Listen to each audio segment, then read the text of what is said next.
Good evening. It's Friday. Derby Jack here. Um, you know, I go on here, and lately on my feeds, I don't know if any of you have seen them. They got these AI things where they'll show what certain movies that would have been made by AI or something like that, or they change it, steampunk and all this.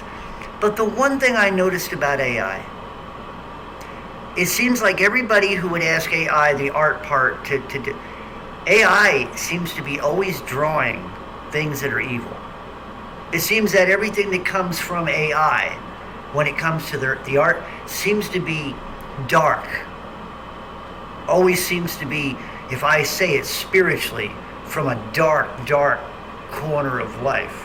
Well, death or a room or something. But a dark corner of the septic tank, if you will. So anything, it seems to me, when it comes down to the wisdom of man, when it comes down to the morality of man, as the word tells us when Proverbs, many times, that a wise man listens to wisdom, but a foolish man despises it. It's like many of these people in high places, they despise God. You got your scientists and they despise God. They don't like the idea that God is the creator.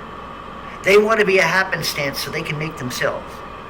We're mankind. We came out of the ooze of of chemicals and this and that, amino acids, and we came up and we grew and we became Neanderthal and we grew and we're going out into space and mankind is becoming a great and from that point the foundation was that you were a spitball in the beginning and you grew into this mighty man who now is going into space and leaps and bounds. And it sounds nice, doesn't it? It all sounds, the ego of man, the man persistent, the man who wants to live and pursues. And here's the thing. What I see on the other end of that spectrum is that man does everything he can to destroy himself. So to me, looking at AI and looking what AI is producing in its artwork, just shows what the heart of man is, shows the evilness of mankind without God. It just shows what the world is, how it churns. And it churns from a very, very dark cauldron. Without God, the earth is nothing but a junkyard. It's burning away. It's dying. Without God, it's dying. God's hand of protection is no longer on the earth. Do you not understand that? God's protection is no longer on the earth. He's only protecting individuals. He's not protecting everybody in the church.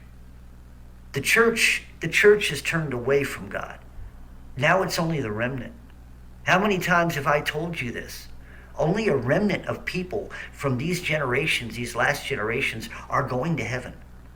Because if you died in perversity, you have no chance. If you had a grandfather who died as a perverted person, who was not of God, he don't get another chance. If you die tomorrow and you are not of God, you don't get another chance. It's over. And there's no way of getting out of it. That means that when you're resurrected again, guess where you're going? Guess where you're gonna be spit out. So for all of you who thought you were a spitball, you're gonna be spit out as a spitball. Isn't that something? What comes around goes around, right? So your make-believe evolution. God's gonna say, well, you wanted your evolution? Here's your spitball.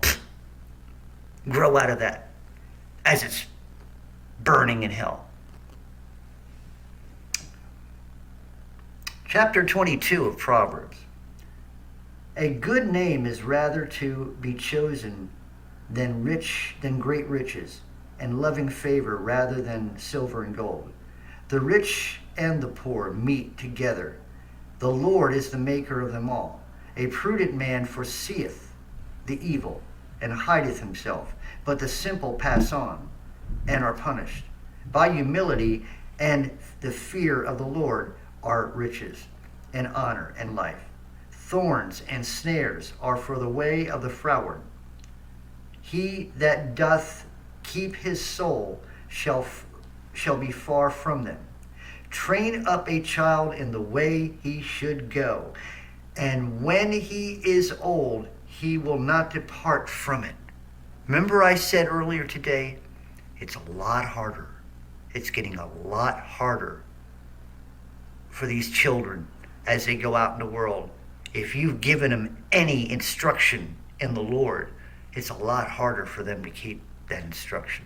The world offers a lot of sin. It offers it in such beautiful candy wrappers. It offers it in such beautiful ways.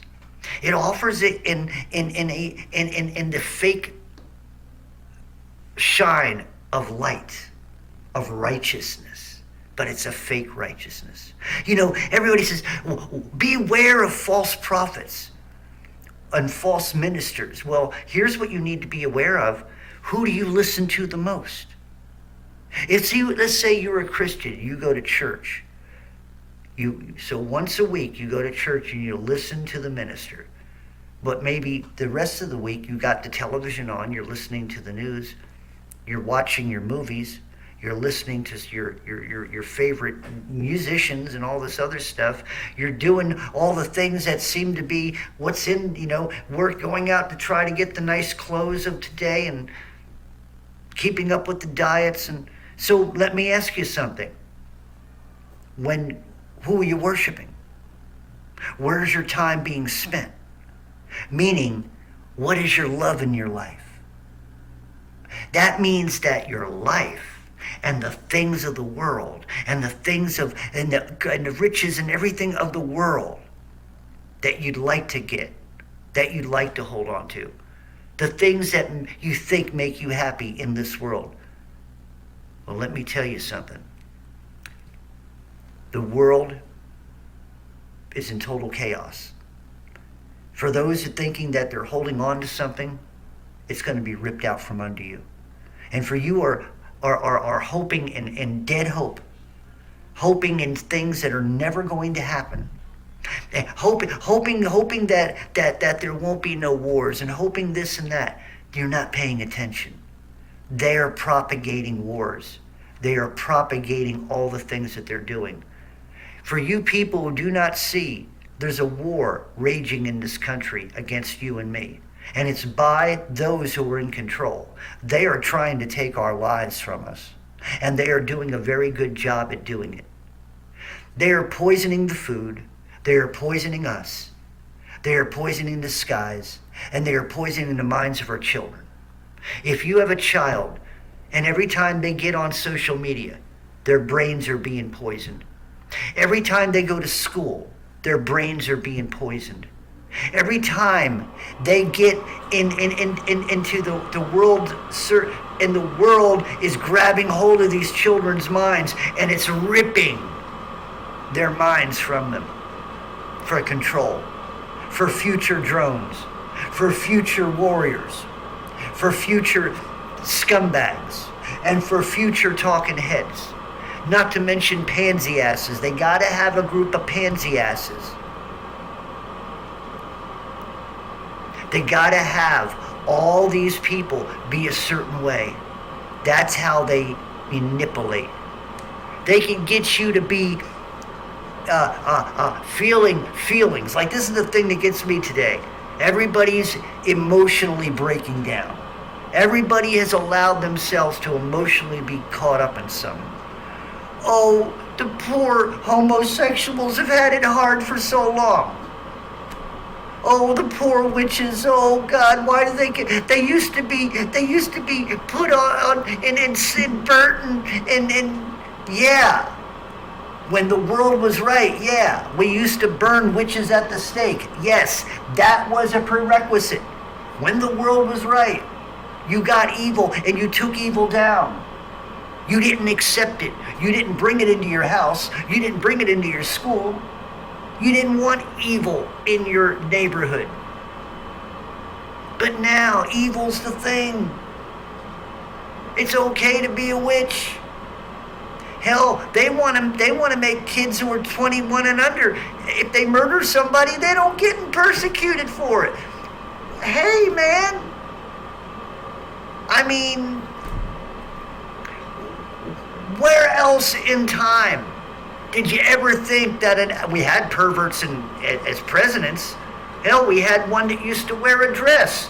But here's the thing. We got them now, and they're acceptable. Pervy Joe is accepted as a pervert. It's okay. They don't care about him being, having dementia. They don't care that he gropes little girls and sniffs their hair. And see, this is all an abomination. The world right now, in God's eyes, is an abomination. And yet you want to buy a plot and you want to beautify it and have a nice little garden out front and out back. And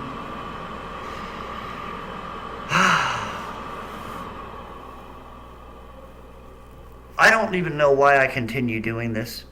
But you know what? Some of you listen to me and others report me. I just lost a video. And it's an old one.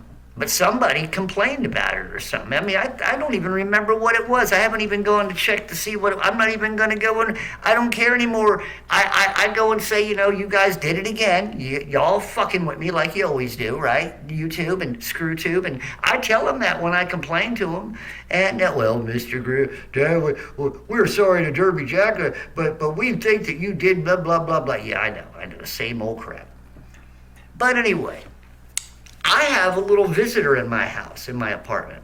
I didn't think it was. I thought I was going mad, and I thought maybe my eyes were finally, because I'm having eye trouble. But I'm hearing a little sound. I heard this yesterday. I couldn't figure out. But out of the corner of my eye, I'm thinking I'm seeing something. And I'm looking like, I don't know. So I get up, and I got a small little apartment here. My kitchen's right here. And I'm looking, and I'm like, where is this? It's a rat. He's this big. He's a big. I finally caught him at the corner, but I don't know where he is. I've checked my cabinets. I've looked behind the stove. I've looked behind the refrigerator. I don't know where he's gone. He is hidden from me. I have gone into my bathroom. Like I said, I don't have it's a small apartment. I've looked by my bed. I'm looking behind my office here. I don't know where he is. He's a tricky little fellow, but I got to get some traps tomorrow. See, I got all these people, these Hispanic people, and they eat foods, and I think they leave them out. So I haven't had the roaches. This has been cold, but I know as summer gets, I got to get more sprays and stuff like that, and I got to look for the holes and little things, little areas, little corners. You got to make sure that they're not coming in. But this guy I don't know where he is. He's hidden somewhere. And I don't leave any food out, so I don't know why he's here, because he can't get in anything. But it's a strange little thing. So he's been around somewhere. I get kind of. I said he wouldn't have been so bad if he's this big, but he looks like he's about this big, man. I mean, so I don't want to be standing somewhere and him, chomp on my foot or something. But anyway, I just thought I'd throw that in there. Things that are going on. We just had tractor trailer derailments, about 4 of them here in Nashville. I mean, not anything major, not a lot of spills, but it just amazes me. I mean, we have tractor trailers. Sometimes some of the roads, they have these bends and the guys aren't concentrating, or they're not doing something right, or they're going too quickly, and sometimes but it just seems like everything is falling apart. Everything is just falling. Trains are falling off, train tracks. I mean, what is going on? I just don't understand, And what I don't understand is that it's not that it's happening. I understand why it's happening, because people are making it happen. These aren't accidents. People, if you actually believe that all of these incidences are what they seem to be, accidents, accidents? Come on now. You got to know. I've already said it. I'm the only one asking the question. How come all those chemicals in the Ohio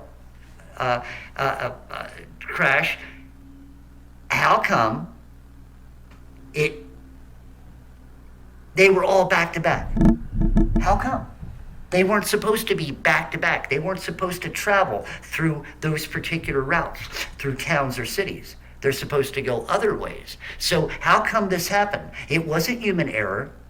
Somebody who, if they're ever found and prosecuted, should be hung by the neck until pronounced dead if they had something to do with this, if it was done purposely.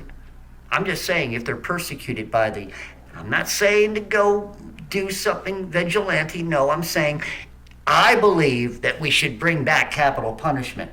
I believe it should be shown on television. So when you got bad actors like some of the people that we got in this country doing what they're doing, the people that you vote in, the people that you trust, all these people, I think there should be capital punishment live on television.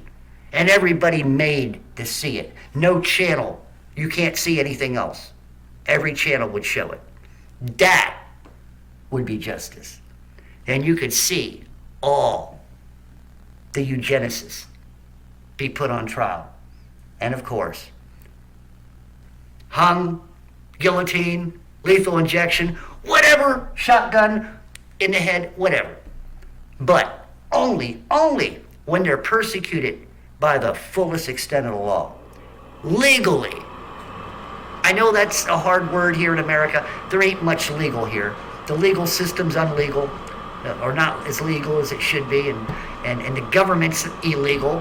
And if you think of the narrative, then Pervy Joe and his boys are all illegal, And Trump would have been the legal resident of but, you can't believe it because it's not true. Trump's doing another job. Trump's over there talking to the global people. Remember, he don't like the globalists. He don't want to be. Well, he's over there. They're having a good old time. He's up there talking with Klaus Schwab, and they're all shaking hands, and they're talking about freedom cities and 15-minute cities and trying to join them all together, and everybody have a good old time. There you go, Trumpers. All you people who love Trump. Another traitor. He can be put on the list for capital punishment. Sure enough can. So anyway, Proverbs. I love Proverbs. It keeps me on my toes. Proverbs should keep you on your toes too, especially nowadays.